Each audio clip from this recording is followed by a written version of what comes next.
kung sakasakali po na kayo ang magiging presidente ng Pilipinas, tutulungan niyo po ba ang outgoing president against any case which may be filed against her?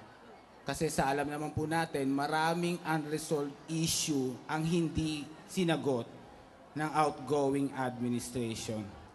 Ang tanong ko naman sa'yo, papaano ko matutulungan?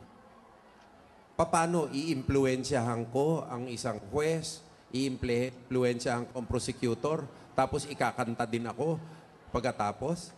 Palagay ko, pag ako'y isang pangulo, wala na rin pagkakataon dahil nakabantay na ang ating mga kababayan sa atin na matutulungan ko ang isang, hindi lang ang pangulo ngayon, dating pangulo, mga nasasakdal na ordinary dependents, mga kalaban sa politika, kahit sino. Ang obligasyon ko maliwanag at huwag nating i-confine sa pangulo. I-confine natin sa lahat sa atin dito.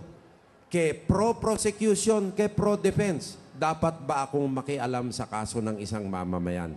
Palagay ko hindi. Kaya the rule for one is the rule for all.